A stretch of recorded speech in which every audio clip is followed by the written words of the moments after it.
Bonjour, nous sommes le vendredi 25 août 2017. Dans 2 jours, le dimanche, à Namur, vous pouvez venir me rencontrer parce que je participerai à un débat à la citadelle de Namur dans le cadre de la fête des solidarités. Et le lendemain en soirée, je me trouverai à Waterloo dans une librairie qui s'appelle Graffiti et où pourrez venir bavarder avec moi également.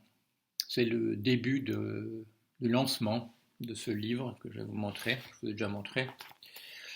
Voilà, ça s'appelle Vers un nouveau monde, Paul Jorion.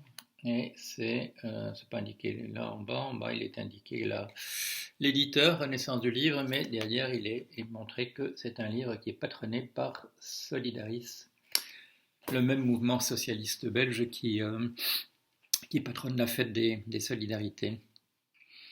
Alors, ce livre, d'abord, il est officiellement sorti en Belgique le 23 août. C'était, je sais pas, c'était au début, c'était quoi, avant-hier. Et il sort officiellement en France, je crois que c'est le 10 août. Et on m'a dit hier, des gens qui sont présentés dans des librairies, que les libraires leur disent non, non, c'est pas sorti, ou ça sort qu'en octobre, ou etc. Si vous êtes en Belgique, non, insistez bien devant votre libraire, dites-lui bien que c'est sorti il y a 2 jours. S'il y a des problèmes d'approvisionnement, voilà, il faut que ce soit lui ou elle qui les résolve. Mais bon, voilà, le livre va être disponible. J'en ai déjà montré quelques extraits sur le blog. Et 2 personnes déjà m'ont dit qu'elles avaient lu le livre entre les mains. Et l'expérience a été assez décevante pour moi, parce que ces 2 personnes m'ont dit finalement que le livre leur était tombé des mains, qu'elles n'avaient pas continué à le lire. Alors, la première personne, c'était une personne que je rencontrais justement dans le cadre d'une réunion de Solidaris au mois de juin. Et j'ai dit pourquoi. Cette personne a baissé les yeux et a dit c'est des choses qu'on sait déjà. Ah, bon, je n'ai pas répondu, mais j'étais quand même un peu surpris parce que, quand même, enfin, au moins la moitié des choses qu'il y a dans ce livre, j'ai l'impression que je suis le premier à les dire sous cette forme-là.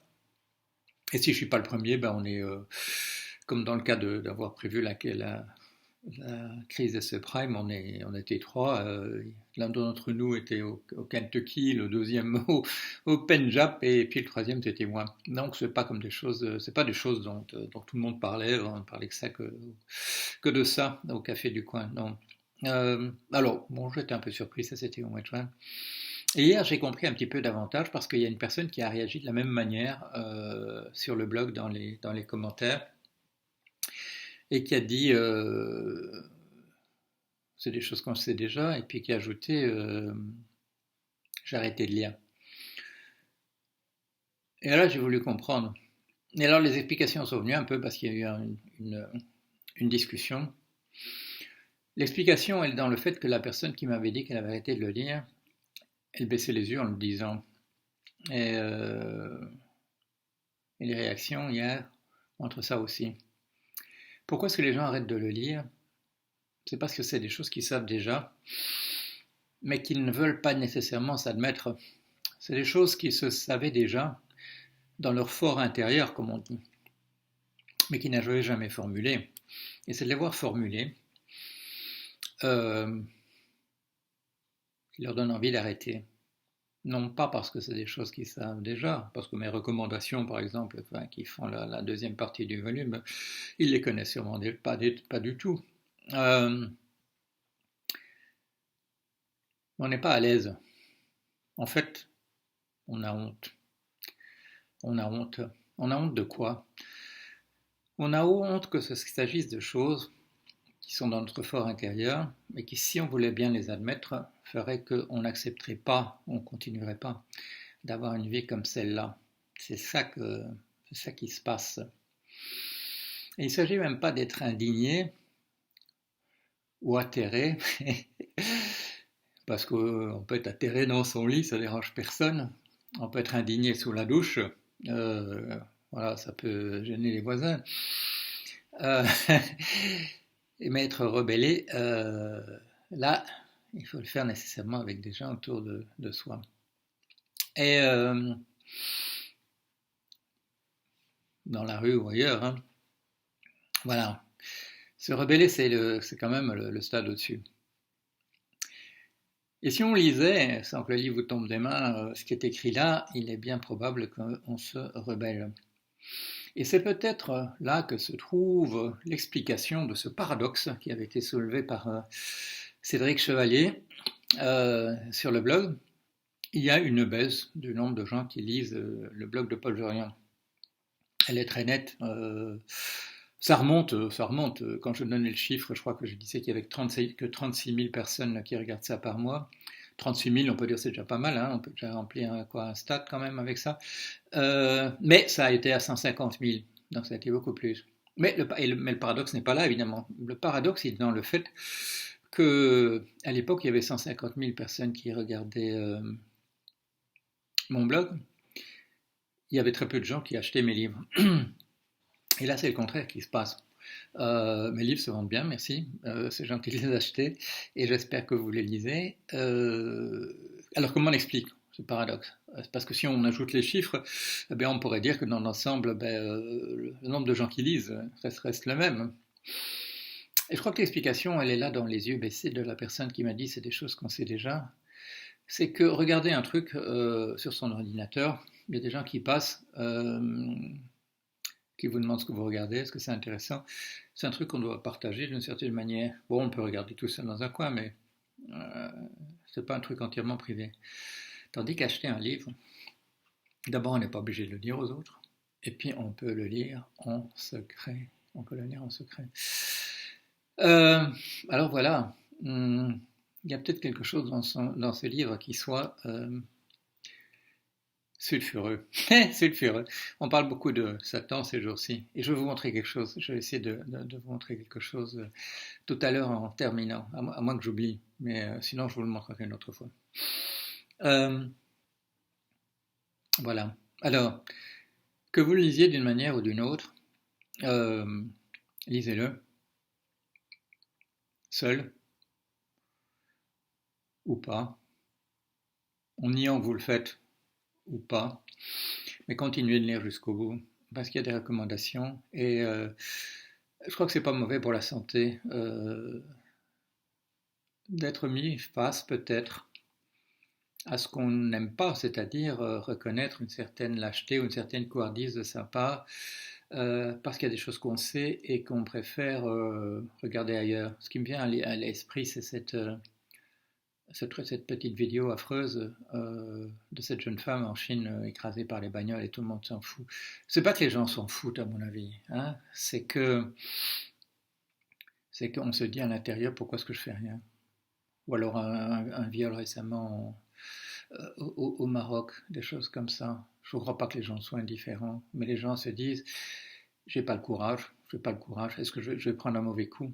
Il faudrait être sûr, il faudrait être, voilà, comme ces gars dans la carlingue d'un des avions le 11 septembre 2001.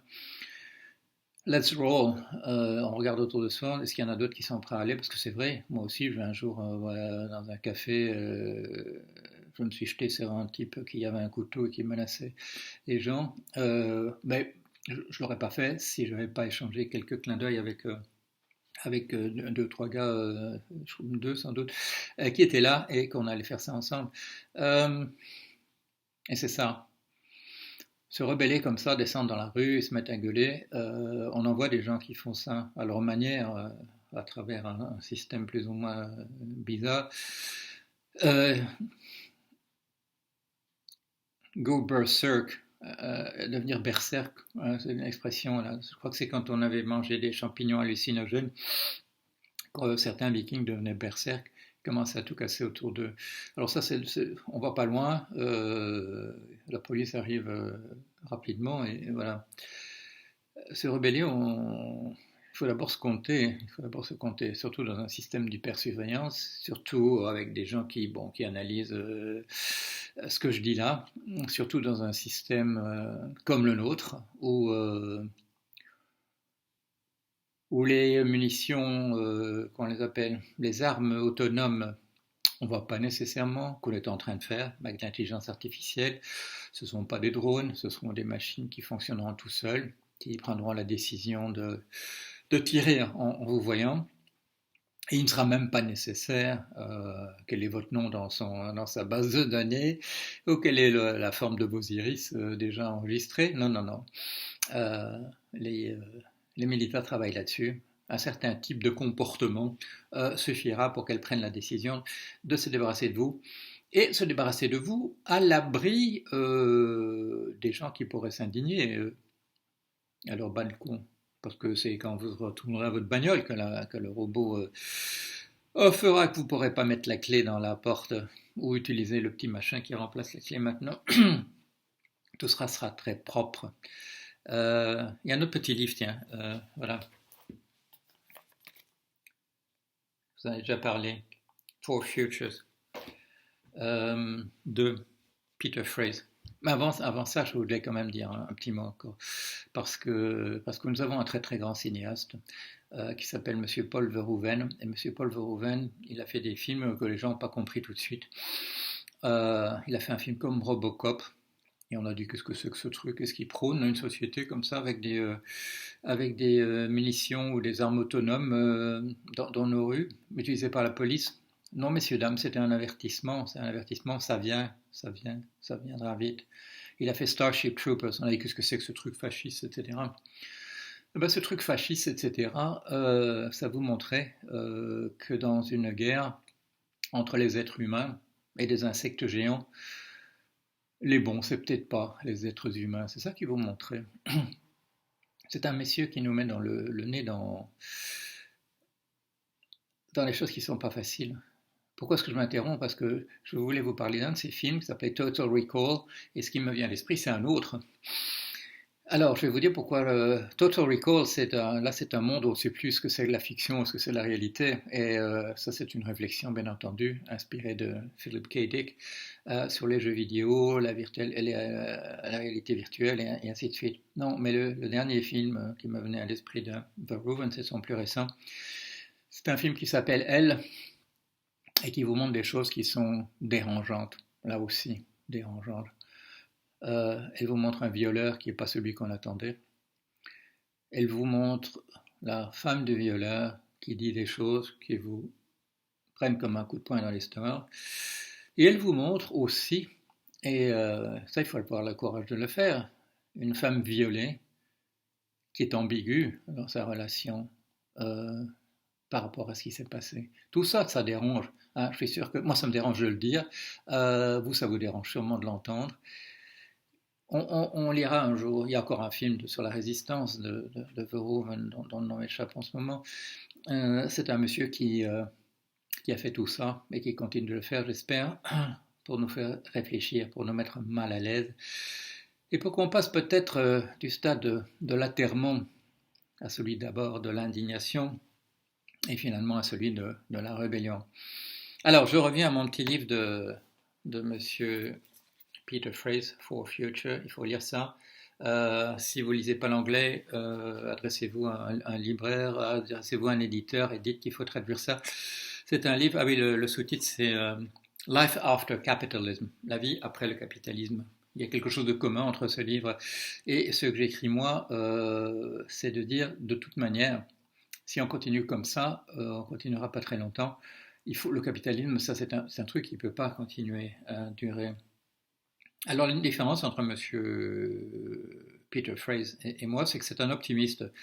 Il a quatre scénarios, et vous allez rigoler quand je vais dire que c'est un optimiste, parce qu'un des 4 scénarios, c'est l'exterminisme. C'est carrément les riches propriétaires de robots qui se retranchent dans leur j'oublie comment on appelle, gated communities, comment on appelle ça en anglais, communautés entourées de grilles. Et et qui en ont marre un jour des gens qui se rebellent devant qui les emmerdent quand ils sortent avec leur belle bagnole et qui décident un jour de demander à des Robocop de se débarrasser de tous ces trublions qui finalement gâchent la vie. Et, voilà, c'est des losers, on en tire les conséquences. Ça, je dirais, c'est le pire scénario. C'est le pire scénario dans l'histoire de Peter Fraser.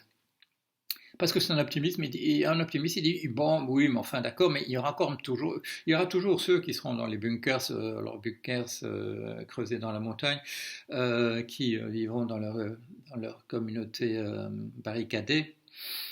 Et c'est un optimiste. Il ne tient pas compte du fait que certains des robots continueront peut-être une guerre nucléaire entre eux et que ce ne sera pas jojo pour nous et qu'on ne peut pas rester dans un bunker éternellement.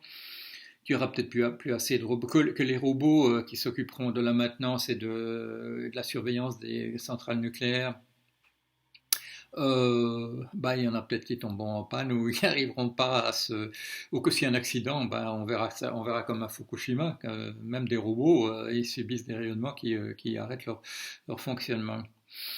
Les trois autres scénarios de M. Fraise, c'est un truc qui s'appelle rentisme, qu'on pourrait appeler le dividendisme, et ça c'est le système que nous avons maintenant, c'est-à-dire un monde avec la concentration de la richesse. Les propriétaires des machines gagnent de plus en plus de sous et déséquilibrent complètement le système financier et économique, et puis les autres ils sont laissés pour compte et on leur dit on va vous donner un revenu universel de base, ou vous inquiétez pas, on va baisser le nombre d'heures de 40 à 20, mais malheureusement, vous ne pensez quand même pas qu'on pourrait vous payer pour 20 autant qu'on vous payait autrefois pour 40.